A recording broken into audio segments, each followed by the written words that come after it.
Hi guys, welcome back to my channel. If this is your first time here, please don't forget to subscribe, and you can also turn on that notification bell that tells you every time I upload a new video. Guys, this is my second video of the year. Yes, I know I'm supposed to be uploading videos every week, but a lot has happened since the beginning of the year. But I'm glad I'm here. I'm sure you guys had too. And what I'll be talking about today is a video I should have made late last year, but for one reason or the other I wasn't able to do that. And yesterday I was online again and I saw something related to that topic, and I told myself today I must make that video. So guys, it's going to be about marriage, about relationships and all of that. This year I want to be more intentional about the kind of content I put on here, because I discovered that I have a lot to talk about. I have a lot to say. I'm knowledgeable about a lot of things, and most of these things are things that I've experimented with. I won't even say experimented with, but things that I've applied and that has worked for me and that are still working for me. And I just feel like I need to share, and that is one of the reasons why I have this channel actually. I want it to be a platform where I share things that people can really, really benefit from, things that can change people's life. And this year I want to be more intentional about that. So doesn't mean I'll not roll out vlogs once in a while, but I'm sure you guys get it. Current title I have for this video is 10 things to know before you say I do. So, but there's tendency that I might talk about much more than that, especially because of what I saw online yesterday. I might add one or two things to what I already have written here. As usual, whenever I want to talk about something serious, I always like to write out a lot of the points I would not want to miss out. About to get married or you're in a relationship, and also even if you're already married, this would also work for you, because there are things that you can actually implement that now that you're already in marriage, and trust me, it will still work for you. The first thing I wrote down here, love yourself as a single person first. Know yourself before you try to know somebody else. This is very important, and that's why it's the first on my list. Life is very complicated, and if you as a person don't already know what you are all about, or you don't know yourself, you don't know what you like, you don't know what you don't like, and things like that, I think it's going to be very difficult to now try to get to know another person, especially when this is the person that you are planning to spend the rest of your life with. Like, how would that work? How would you even know what you can take from that person, or what you are to expect from that person? So I feel it's very important to get to know yourself, and that's why it's not a cliche, but when people tell you enjoy your singlehood, it's really the truth, because at the time that you are single, that is when you discover a lot about yourself. Sometimes I still feel like I got married quite early, even though I got married at age 25. I still feel like it might have been a bit early, because I probably would have still learned much more than I knew then, because a lot of those things I'm still learning. But before I even got married at 25, I had lived alone for 3 years. So I had that alone time really to learn things about myself.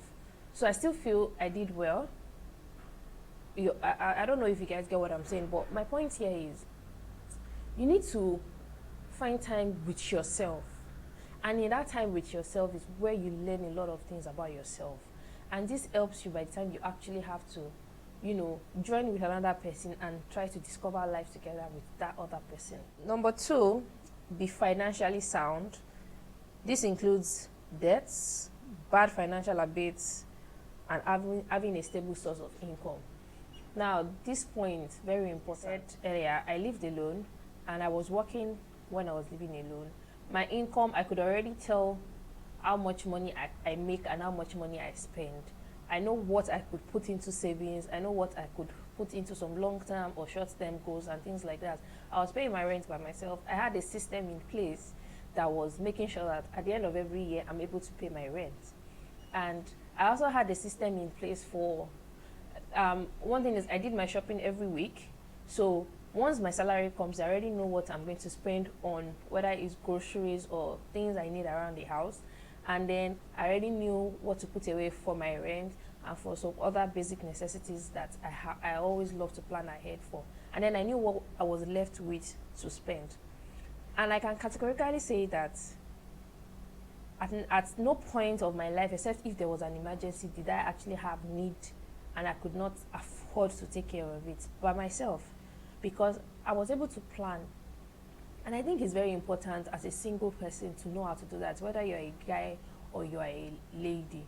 If you cannot plan your finances, even when you have a lot, you will still not be able to get it right. Like, you will still be going broke or having issues that you are not even able to solve and things like that. So I feel like if as a single person you already know how to plan your finances, how to work with whatever little or whatever much you already have, even when you have to meet up with another person and start to plan life together, I think it just improves. Most important thing is you having that foundation, and having that foundation helps you in the long run. Point number 3, realize that people change. And factors that affect people changing are life circumstances, events, and external influences. Sometimes they tell you long courtship is good because you get to know a lot about your partner. So people will tell you it doesn't matter how long you date, you still end up discovering new things about your partner in the course of the marriage. And trust me, that is the truth. Of course, there will be things that you need to know. That's why I said the first point I mentioned was get to know yourself. When you know yourself and you know what you want and what you don't want, those are basic things. And these are things that when you're already thinking of getting married, you should also ask yourself things that you expect from your partner. Basic things. And also be open and know that other things that you did not even factor can come in. And you have to ask yourself how you're going to be able to deal with those kind of situations when they eventually come. There was a time that before I got married, I used to tell myself that the only reason why I would ever consider leaving my marriage is if my partner is violent with me, like whether physical or verbal or emotional. But being married, I discovered that there are things that are not even physical.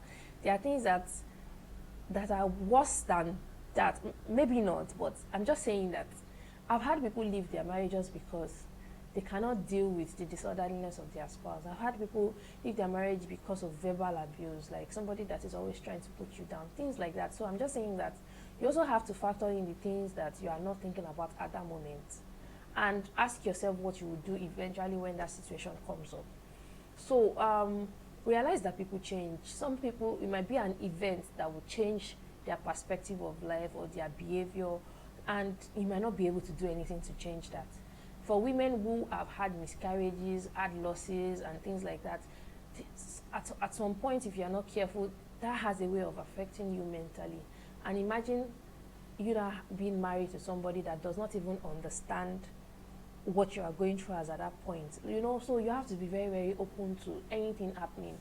See, I got to a point in my life, even before I got married, where I told myself that I will not let anything external affect the way I think or the way I feel. Yes, maybe in the initial stage, I might feel down, I've said this in some of my past videos, but at the point where I come to that realization that this thing is affecting me, I do something about it. So I've learned that I will not let external influences, affect the way I react or I do things, things like that. So realize that people change, and be open and be willing to look critically at that change and ask yourself if you want to accept it or you want to do away with it, things like that. And realize that everybody is a work in progress, and you also have to be willing to work. I'll put a quote, I'll probably put it somewhere on the screen, where you don't just sit down and say, oh, that's how I am, and not be willing to do something about it. No, you can do something about it.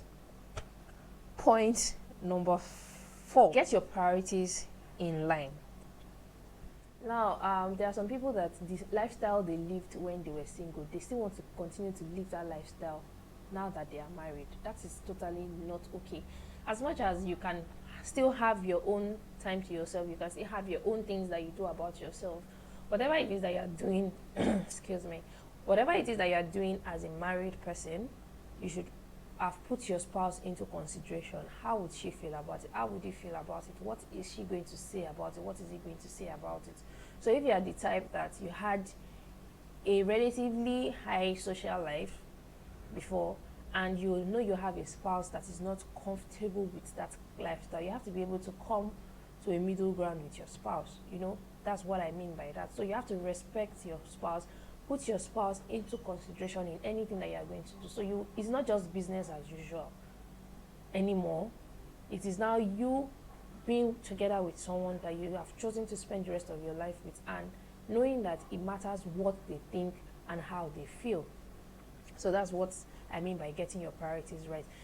This is also very important, because by the time you now start to have kids, you now have to start factoring even how your kids see what you are doing. What is their response to what you are doing? Is that how you want them to grow up? You know, things like that. It takes a whole lot of responsibility to be married and to start to give birth to children, you know. So it's not business as usual. You have to be willing to work on yourself, willing to change, willing to improve on yourself. Point number 5, communicate properly. This is a very, very delicate matter. No communication, miscommunication. There are issues in relationships and more issues when it comes to marriage. You have to be intentional and deliberate about your communication. You know why communication is very important? Because if the Bible said two can't work together except they agree, it means that you are not going to be able to achieve something if you do not agree with the person that you have to agree with. So you have to be sure that whatever it is that you are trying to communicate is well understood, and also you that they are communicating to, you also have to be very open-minded, listen and make sure that you actually understand the point. The Bible said one can take 1,000 and two can take tens of thousands. So you have to first understand that you guys are together, not enemies. So whatever it is that you are saying, understand that you are saying it because you want to move forward, and the person also listening should understand that this is supposed to move us forward. So if they are saying something to you and you are hearing something differently, that forward movement is not going to happen. Even if you are thinking that, oh, you are hearing differently, you are still supposed to ask yourself, okay, how can I actually understand what this person is saying? Not that you start to react to what you think you are understanding. Understand that your partner is not your enemy. And if you understand that your partner is not your enemy, even when it seems that your partner is doing something wrong or something that you think is wrong, you should still be willing to look at what the forward movement is in that conversation. That is what communication is all about. I'm going to move to the next point, number 6. Respect your spouse. I know I already touched on this when I was talking about getting priorities right. You have to now, you know, in my first point I talked about getting to know yourself, getting to love yourself, getting to respect yourself. You know, when you're able to do that about yourself, it is easier to transfer it to somebody else. Here, respect is simply considering the feelings and the needs of another person over your own. I already touched about this, so I don't want to dwell so much on it, but I'm sure with this definition, you already understand what I mean. When you consider somebody else's feelings, and then whatever decision you are taking after considering it, it is in the interest of that. That is self-explanatory. Number 7, never ever quit. Don't go in thinking ahead of time how you are going to quit. You have to be open to forgiveness. Forgiveness is very, very important in a relationship. Even it may not even just be in marriage. It could be even with your family, your extended family, your siblings, your friends. That is what makes relationship. You have to be able to let go of something that has happened, especially if the person is remorseful about it. So same goes for marriages or relationships. You have to, don't go ahead in your mind thinking that if it does not work, I'm out. Go with the mind of, you have to be able to do whatever you need to do to make it work. Now, there are exceptional cases. That's why I talked about violence in the beginning. There are exceptional cases. If your life is threatened, if the life of your children are threatened, then you know you have to move. But there are so many things that happen in marriages that can be easily forgivable, and you have to be open to that. You have to be willing to make it work. That's why I said you don't go into a relationship with the mindset of, this is how I am, and this person has to take me for who I am. No, they don't have to take you for who you are. Especially if it is something that you can do something about, something that you can change. You have to also realize that you yourself, you are a work in progress. You are not at perfection. So if your spouse that you claim to love, that you want to spend the rest of your life with, is saying, oh, this thing that you do makes me uncomfortable, makes me sad, or makes me unhappy, the fact that you know you love your spouse means you should be willing to look inward and say, okay, let me see what I can do about this thing. And then you make that effort. Number 8, make sure you can't live without your spouse. I don't know how much I'll be able to explain that, but the point is just that sometimes make sure that there are things that you have done together with your spouse that if for any reason it doesn't even work out, these are things that you will miss about your spouse. Make plans together, communicate, deal with conflicts, be friends. Recently I was telling my husband that I wanted us to have a ritual as a couple, not just as a family. Yes, we could do it as a family, and then we could also do it as a couple. That I wanted us to pick one particular day of the week that it was just going to be us. It was just going to be our time. We could do movies. We could do. It could even be just in the house, because when you're married, a lot of life situations happens that you forget the things that really matter. There was a time that we always went out, maybe like weekends, whether to the movies or just to eat out and things like that. But over time, those things just sometimes fade away. Once in a while it can happen, but I want us to be more deliberate about it. I want us to be more intentional about it. Like, create that time so that no matter where you are or where your spouse is at that when it's getting close to that time, everybody knows they need to come back, because this has to happen. For any reason, you have to even leave your spouse. These are things that you think about, you miss, and you know that, oh, no, can I actually just try and make this work with this person? Number 9, be prepared to give 100%. Give your all, and your spouse should also do the same. Never give half. Some people say marriage is 50-50. No, it's not 50-50. It's 100-100. If you tell yourself, no matter what he does, I'm still going to do right by him, trust me, over time, it will work out. And if your spouse, imagine 2 of you going in with that mindset, it's just the perfect foundation, because at that point both of you know that no matter what happens, we are still going to work on it. We are going to make sure that we are deliberate, we are committed to making it work. You can choose to remain single, but if you choose to be married, I think at that point that you are making that decision, you should be willing to give it your all. It might not be easy, trust me, it's never easy. Some people have it easy, maybe, but in general, it's not easy. It's not a bed of roses. Just like life is not a bed of roses. These are things that you have to just be intentional about them. And if you go in with that mindset, both you and your spouse, trust me, the sky is just the starting point. And the last point on my list, which is not still limited to that, never stop dating. I think I already touched on that when I was talking about making sure you cannot live without your spouse. Never stop dating. Always celebrate your spouse. Make out time for each other. Make out time for each other is very, very important. One thing that one factor that I feel leads to having affairs and things like that is when one person starts to feel like I'm not being appreciated enough, or I'm not feeling loved enough, and then the next available, once they see the next available person that is willing to give them that attention that they seek, it's very easy to just fall into that situation. For some people, they might be strong enough not to, but in general, I feel like if you have what you need, you probably will not even have any reason to be looking elsewhere. Growing up, we have this notion that a woman is supposed to be this, a man is supposed to be that. But I feel like as the world has advanced, I don't feel at any point we should start to separate how a man should feel about certain things or how a woman should feel about certain things. I feel like even if tradition expects something of you as a woman or something of you as a man, I feel like the love and commitment you have to your spouse should be able to surpass that. So when a man is expected to provide and a woman is expected to take care of the house, but circumstance has made it that the woman actually also has to find a way to support the man in providing for the house, it means that the man is also expected to help domestically with those things that were assumingly supposed to be for the woman. So just do right by your spouse.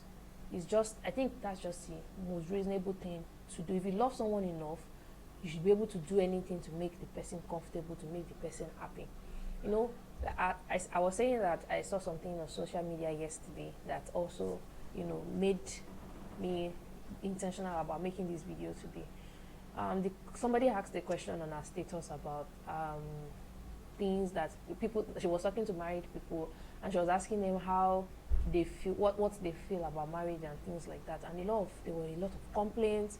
There were a lot of sad stories. There were good stories, and it just made me look at the fact that marriage has become things that some people don't even want to get into the union just because of what they've seen other people go through. What God says about marriage should actually make it something people should want to get into, not something that you would rather be alone. The Bible said it's not good for man to be alone, but some people would rather be alone just because they feel like they are better off without that attic, they are better off without that, but that was not the intention of God for marriage. And I only wish that people can look inwards, get married for the right reasons, factor in all the things you need to factor in before you even get into that union, so that you don't join the bandwagon of people that feel it's something that should not even happen in the first place. This video is already longer than I wanted it to be. I'll see how I can edit some things out of it, but the most important thing is be very intentional about your relationship. Be willing to give you 100%. Be willing to make it work, and never ever enter this union or this relationship with the mind that you will quit at any time things get a little bit icky. I hope you guys learned something. You can share your thoughts in the comment section. You can, share your stories if you are comfortable. And this is a community of people trying to help each other, people trying to learn from one another. And I just hope somebody out there that really needs to watch this sees this. You can share with your friends that are probably getting married or are thinking about it and things like that. And don't forget to give this video a thumbs up. And also, if you have not subscribed to my channel, hit that subscribe button, turn on the notification bell that tells you every time I upload a new video. And I'll see you in my next video. Bye.